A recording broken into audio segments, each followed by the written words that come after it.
Noong mga nakaraang araw po ay nakita natin ang kapangyarihan ng Panginoon na magpagaling ng mga may karamdaman.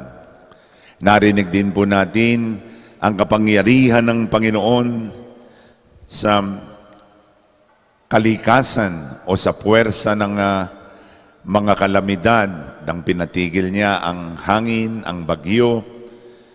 Ngayong araw naman pong ito ay ipinakita ni Jesus ang isang naiibang kapangyarihan, ang kapangyarihang magpalayas ng masamang espiritu. Una po tigit ay I'd like to note, totoo pong may demonyo. Ang demonyo po is behind all kinds of crisis, domestically, internationally, nationally, at ang intensyon niya ay sirain ang magandang plano ng Diyos. Nakakita na po kayo ng demonyo? Nakakita na po kayo? Kita na kayo? Gusto niyong makakita ngayon? Ayan, tingnan po niyo inyong katabi. Ayan, biro lang po, biro lang. Pero yun po ang katotohanan na totoo po na the devil is here to destroy the beautiful plan of God. At ito, gusto niyang sirain ang magandang pagtuturo ng Panginoon sa sinagoga sapagkat gumawa siya ng sin na naman ang demonyo na isang lalaking kanyang inaalihan at doon mismo sa sinagoga. At sumigaw pa ng malakas, "Anong pakialam mo sa amin, Jesus na taga Nazaret?" One thing that is very clear here, the devil knows who Jesus was. Mas kilala pa ng demonyo ang Panginoon kaysa sa mga disipulo. Remember, the disciples doubted that Jesus is the Messiah because the Lord would always proclaim about His impending death, His suffering, kaya may clout, nagdududa, may doubt na si Jesus ay Mesias. And look at the words of the devil. "I know who you are." Naparito ka ba upang puksoin kami? Alam ko kung sino ka, ikaw ang banal ng Diyos. You are the Messiah, you are the Son of God. It is a confession of faith, but it was express in trembling fear. Anong gagawin mo sa amin? What have you to do with us? We know who you are. At ito po ay isang hamon sa atin. How much do you know the Lord? Sino ba ang Panginoon sa buhay mo? Siya'y Panginoon mo o dekorasyon lang sa buhay mo? Yung demonyo, mas kilala ang Panginoon. And maybe this is a challenge for all of us to get to know the Lord more. Christ pa more. More knowledge of Christ. Knowing Him in our life. Sino nga ba siya sa buhay natin? And look at the words of Jesus. Tumahimik ka, lumayas ka sa taong iyan. Very powerful words. Bakit ang salita ni Jesus ay napakamakapangyarihan? Because His words and His actions are the same. Doon ang gagaling ang kapangyarihan. Hindi katulad natin, we have been bombarded with words, fake words, digitally transmitted words, bold and dramatic words.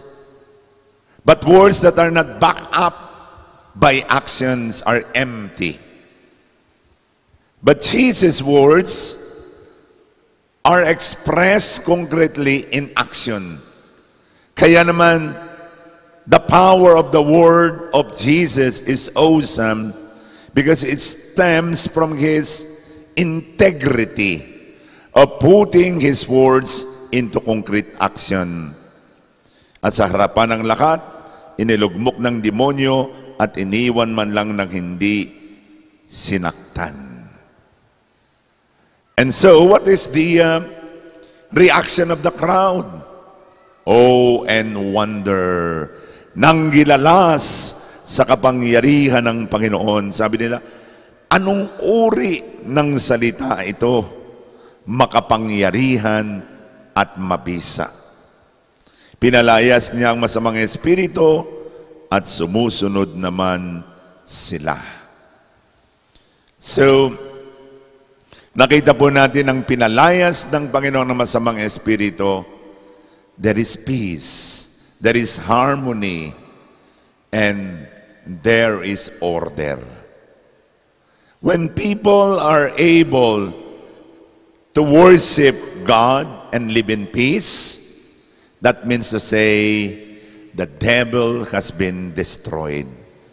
Kapag ang tao ay libreng nakakapagpuri, nakakapagpasalamat, at namumuhay sila ng may kapayapaan, ay nagabi na ang demonyo sa ating buhay. Kaya nga, paano po ba tayo magwawagi laban sa demonyo? Number one, we can defeat the devil through the Word of God. Makapangyarihan ang salita ni Jesus. Use the Word of Jesus. Sabi po sa Hebrew 4:12, ang salita ng Diyos ay makapangyarihan, katulad na magkabilang talim ng isang itak, naglalago sa iniisip at binabalak ng tao. So use the Word of God. It's power, kapangyarihan. Second, we can defeat the devil by the Holy Eucharist. Ang kapangyarihan po ng Santa Misa ay ipagkakaloob sa atin. A deep and lively faith, hope, and love. And we can be able to become stronger during temptation. We can lead a virtuous life. We can be more loving, forgiving, understanding. We can experience healing through the Eucharist. The Holy Eucharist can change our life. The Holy Eucharist can heal us from all kinds of infirmities. Kaya naman, pangalawang panlaban natin aside from the Word of God is the Eucharist. Pangatlo, we can defeat evil not by doing evil, but by conquering evil by doing something that is good. Walang puwersang makapangyarihan sa mundo kundi ang puwersa ng kabutihan. Laging magwawagi ang kabutihan. Maliban lang sa mga Filipino movies, At laging huli ang pulis. At sa mga drama naman, laging nananalo yung mga kontrabida sa simula. Mauumay ka dun sa mga soap opera, katulad ng mga Abot Kamay sa Pangarap. Lagi na lang yung si Moira at si Zoe na lamang ang napapalampas yung lahat ng mga kahayupang ginagawa. Parang pagtatagumpay. Kaya isang araw nga po ako nag-text dun sa director at sabi ko, you're giving a wrong signal. Lagi na lang nananalo si Moira at si Zoe. Hindi nananalo si Dr. Annalyn Santos. Lagi na lamang talo. Nakakalimutan yung mga ginawang mga kasamaan. At ayun, medyo na bagong script. Sabi ko, kailangan din siguro bigyan ng konting spiritual guidance. Yes, we can defeat evil. We can defeat evil by doing something that is good. At pang-apat, a righteous life will never allow the devil to destroy us. Isang buhay na ganap, kasiyasya, ang magbibigay sa atin ng lakas para mapaglabanan natin ang mga demonyo sa ating buhay. At kahulihan, we can defeat the devil by the grace of God.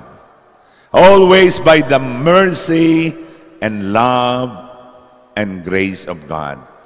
Lahat po ay biyaya ng Diyos. At ang biyaya ng Diyos ay makakamtan ng mga taong humihingi nito. Sapagat sabi niya, humingi ka at ikaw ay bibigyan. Humanap ka at ikaw ay makakasumpong. Kumato ka at ikaw ay bubuksan.